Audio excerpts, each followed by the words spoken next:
যে দেখি লম্বা মতন একজন মানুষ বাইকে হেলান দিয়ে দাঁড়িয়ে আছেন। কালো জ্যাকেট গায়ে দেখে মনে হলো উনিই হয়তো অক্ষর। আমি সামনে যেয়ে কিছু বলার আগেই আমাকে বললেন, এই আপনার 6:30 ম্যাডাম। আমি লজ্জিত মুখে জানালাম কি ঘটেছে আজ। এও বললাম, আমি ভেবেছিলাম আপনি চলে গেছেন বোধহয়। উনি বললেন, আপনি বলেছেন আসবেন আর আমি চলে যাব? আমাকে নিয়ে এমন ভাবলেন কেন বলুন তো? আমি আপনার জন্য অপেক্ষা করব এটাই তো ভাবতে পারতেন, তাই না? আমি বললাম, অপেক্ষা করেছেন এই বিশ্বাস ছিল বলেই তো এলাম। অক্ষর হাসতে হাসতে বলল, কার সাথে কথা বলছি আমি? সে যে লেখিকা, সব কথার উত্তর তার কাছে থাকে, এই আমি ভুলে যাচ্ছি কেন? ওনার কথায় লজ্জা পেলাম বোধ হয়। একটু নার্ভাসও লাগছিল, হাত পা মৃদু কাঁপছিল। অথচ উনি কি সহজ স্বাভাবিক, যেন আমরা অনেক পরিচিত, যেন আমরা রোজ দেখা করি, যেন আমি ওনার খুব কাছের কেউ। জিজ্ঞেস করলাম, আমরা এখন কোথায় যাব? উনি বললেন, রাত হয়ে গেছে বেশ, আপনাকে বাসায় নামিয়ে দিই। বললাম, এতক্ষণ অপেক্ষা করলেন আমার জন্য, চলুন আপনাকে কোথাও কফি খাওয়াই। উনি বললেন, আমি যে কফি খাই সেটা রাজশাহীর কোনো রেস্তোরাঁয় পাওয়া যাবে না।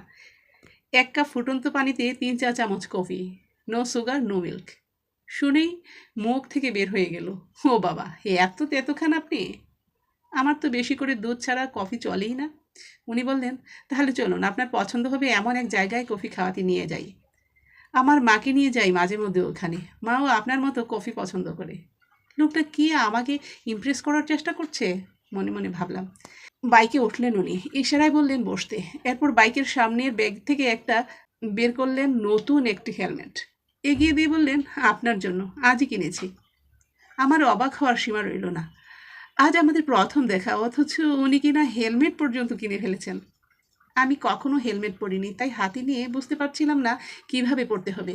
উনি বোধহয় বুঝতে পারলেন, হাতে এগিয়ে দিয়ে জিজ্ঞেস করলেন, মে আই হেল্প ইউ? ওনার হাতে হেলমেট দিলাম, উনি পরিয়ে দিলেন। আমি দুজনের মাঝে আমার অফিস ব্যাগটা রেখে বসলাম। দেখলাম উনি সামনের আয়নাটা একটুখানি সরিয়ে এমনভাবে রাখলেন যেখানে তাকিয়ে দেখলাম আমার দু চোখ দেখা যাচ্ছে। আবার লজ্জাও পেলাম। বাইক চলছে, বাতাসে আমার চুলগুলো সামনে এসে খুব বিরক্ত করছে। চুলগুলো ধরে ব্যাগের আটকানো ক্লিপটা দিয়ে বাঁধতেই অক্ষর বললেন, কেউ উঠতে চাইলে তাকে উঠতে দিতে হয়। চুলগুলো উঠছিল, আপনি আটকাচ্ছেন কেন বলুন তো? আমি শুধু শুনলাম, কিছুই বললাম না, চুলগুলো আর বাঁধলামও না। আমরা পৌঁছালাম শহর থেকে কিছুটা দূরে একটা চা কফি শপে। সেখানে ঢুকতেই ম্যানেজারের মতো একজন লোক বললেন, আন্টিকে আনলেন না ভাইয়া? অক্ষর উত্তর দিলেন, না ভাই, আজ আপনার আন্টিকে আনি নাই, আপনার আপাকে এনেছি।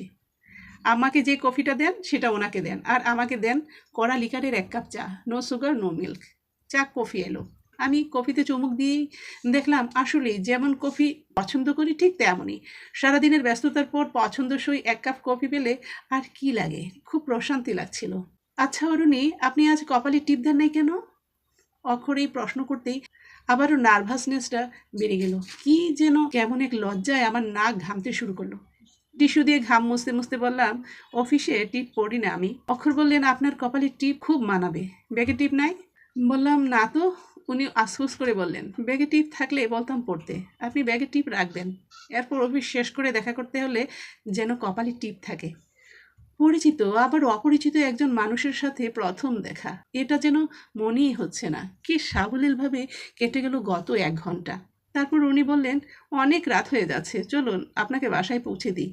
আমিও আর দ্বিমত করলাম না। আমরা মাঝ রাস্তায়, এমন সময় নেমে এলো ঝুম বৃষ্টি, হঠাৎ বৃষ্টি।